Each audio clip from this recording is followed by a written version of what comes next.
Okay. So, అది ధరణి portal మీద మన ఉదయకాంత్ గారిచ్చిన విశ్లేషణ. సార్ మరొక సంచలన నిర్ణయం. కాంగ్రెస్ పార్టీ తీసుకున్న మరొక సంచలన నిర్ణయం ఏంట్రా అంటే వీఆర్ఓ వ్యవస్థను మళ్ళీ తీసుకురావడం అనేది. నిజంగా ఇదొక సంచలన నిర్ణయం. అసలు గత ప్రభుత్వం ఎందుకు దీన్ని రద్దు చేసింది? మళ్ళీ కాంగ్రెస్ ప్రభుత్వం ఎందుకు ఈ వీఆర్ఓ వ్యవస్థను తీసుకురావాలనుకుంటుంది? ఏంటి దీనివల్ల ఎందుకు ఆ ప్రభుత్వం తీసేయాలనుకుంటుంది? మళ్ళీ కాంగ్రెస్ ఎందుకు దీన్ని మళ్ళీ తీసుకురావాలనుకుంటుంది? సరే ఒకటి ఉదయ్ నేనేం చెప్తానంటే లాస్ట్ టైము వీఆర్ఓ వ్యవస్థను గత 3 సంవత్సరాల క్రితం తీయడం జరిగింది. అందులో భాగంగా ధరణిని ఇంప్లిమెంట్ చేస్తున్నాం. ధరణి వెబ్సైట్ వచ్చింది కాబట్టి ఇదివరకు అంటే అప్పుడు కేసీఆర్ అసెంబ్లీలో మాట్లాడిన మాటలు, అప్పుడు ముఖ్యమంత్రి గారు మాట్లాడిన మాటలు మనం ఒకసారి మళ్ళీ రివైజ్ చేసి చూసుకుంటే ఎవరైతే వీఆర్ఏస్ వీరున్నారో గవర్నమెంట్ ఒక శిస్తు కలెక్ట్ చేసే బాధ్యత, రెస్పాన్సిబిలిటీ, డ్యూటీ వాళ్ళది.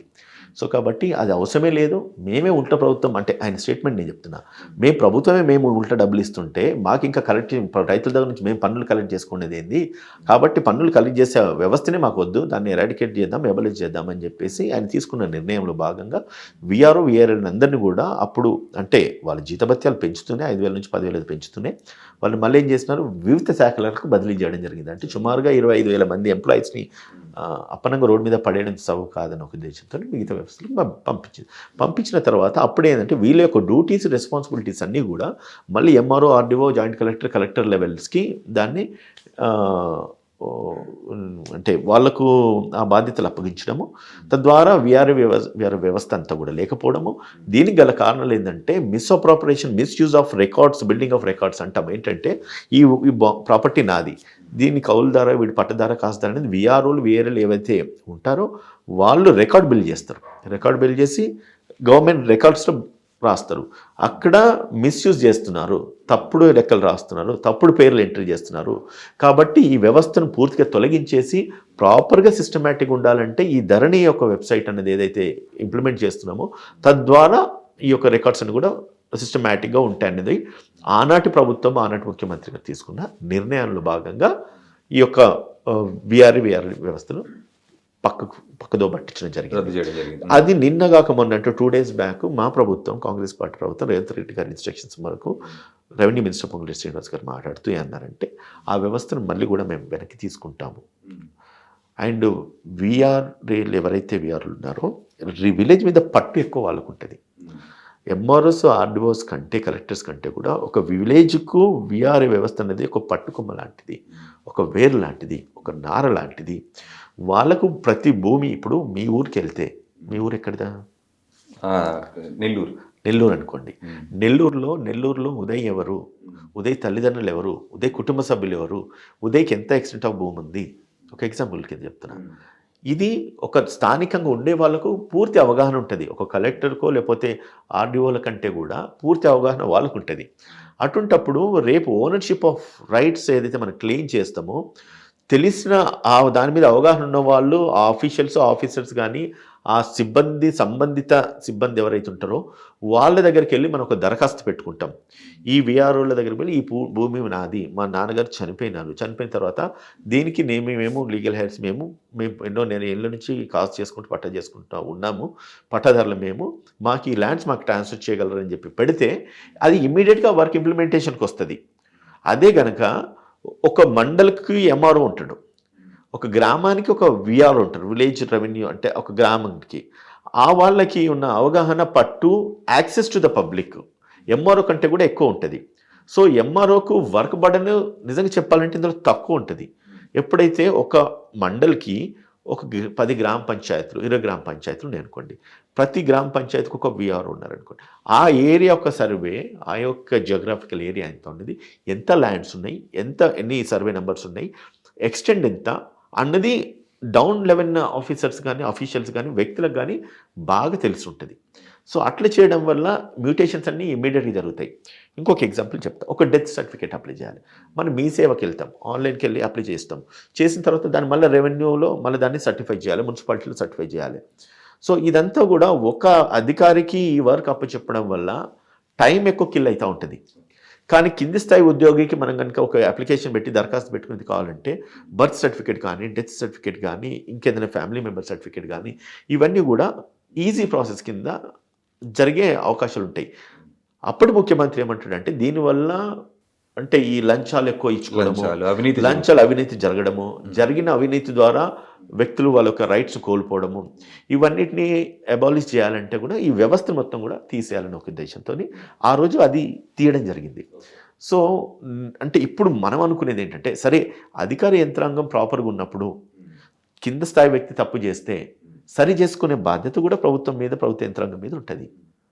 అది చేసుకోవడం చేతగాక ఆ వ్యవస్థను కూడా మొత్తం పూర్తిగా తప్పుదోవ పట్టించేసి పెద్దలకు పెద్దదారులకు భూములు అప్పచెప్పాలన్న ఒక దురుద్దేశంతోనే ఆనాడు ప్రభుత్వము చేసిన ఒక స్కీమే ఈ ధరణిలో ఉన్న కాలమ్స్ కాస్త పడదారు తీసేయడము.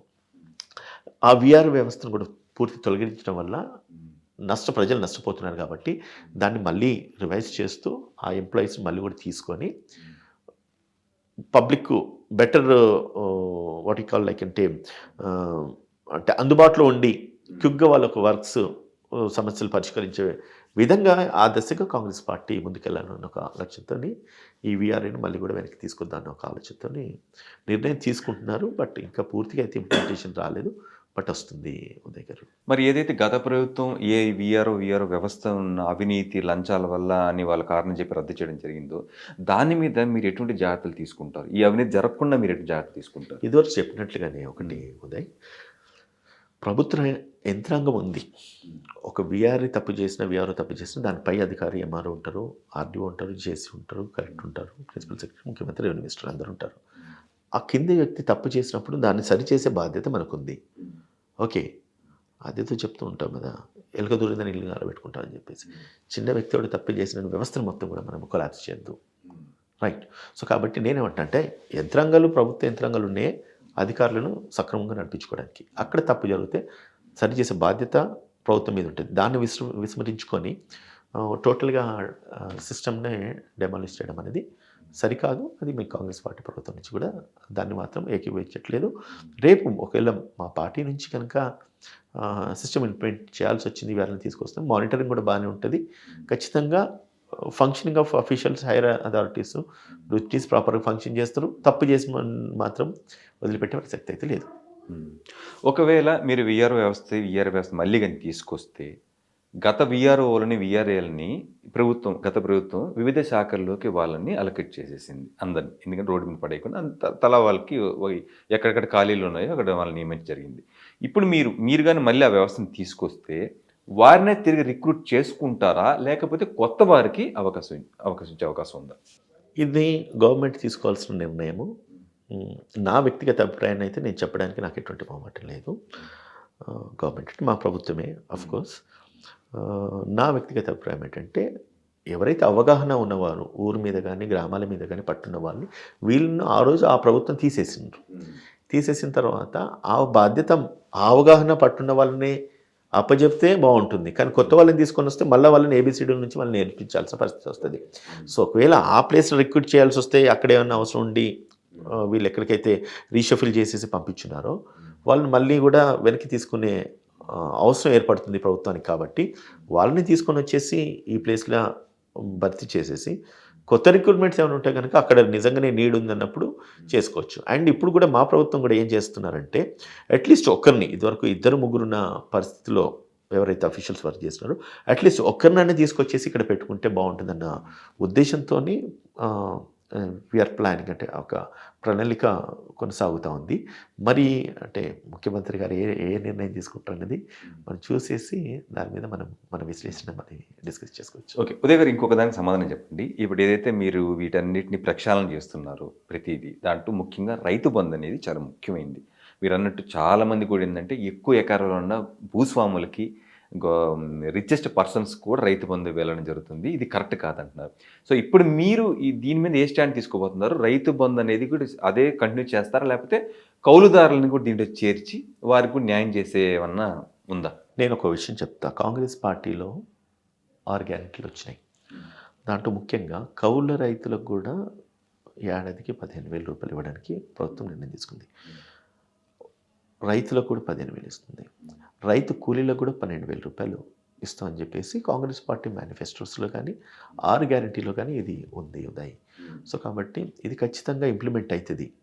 సో అదేవిధంగా ఎవరైతే ఈ రైతు బంధు అనేసి క్లెయిమ్ చేస్తున్నారో అది రికార్డెడ్ డాక్యుమెంట్, అది పబ్లిక్ వెబ్సైట్స్లో ఉన్నాయి. ఇదివరకు ఎంతమందికి అయితే రైతు బంధు క్లెయిమ్ అయిందో, public revenue, government revenue, public ఏదైతే ఏ విధంగా అయితే రీచ్ అయిందో, రీచ్ అయిన రికార్డు మన దగ్గర ఉంది. కాబట్టి అర్హులు ఎవరు, అనర్హులు ఎవరు అన్నది కూడా సెగ్రిగేట్ చేయాలి, డివైడ్ చేయాలి. ఇప్పుడు చూడండి, ఏడాదికి 5,000 రూపాయలు పేదవాడికి ఎంతో ఉపయోగపడుతుంది. వాడికి 10 ఎకరాలు ఉందంటే 50,000 రైతు బంధు వచ్చిందంటే వాళ్ళకి ఎంతో హ్యాపీనెస్ ఉంటుంది.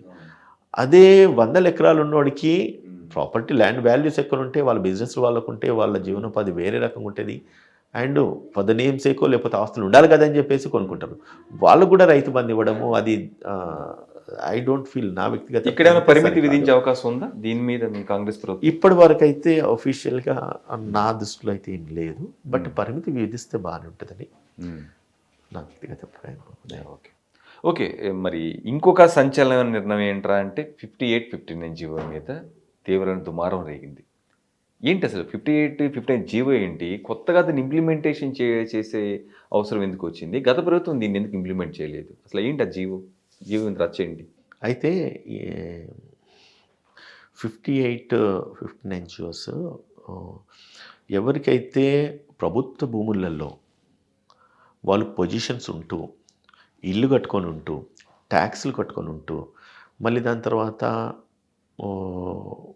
కరెంట్ బిల్లు కట్టుకుంటున్న వాళ్ళకి బై డిఫాల్ట్ వాళ్ళొక రైట్ ఎస్టాబ్లిష్ అవుతుంది.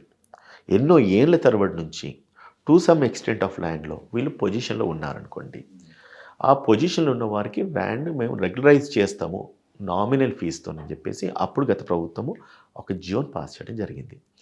అందులో క్లియర్ కట్గా ఏం చేస్తున్నారంటే, 1 గజం నుంచి 125 గజాలు ఉన్న వారికి ఫ్రీగా రెగ్యులైజ్ చేస్తాము.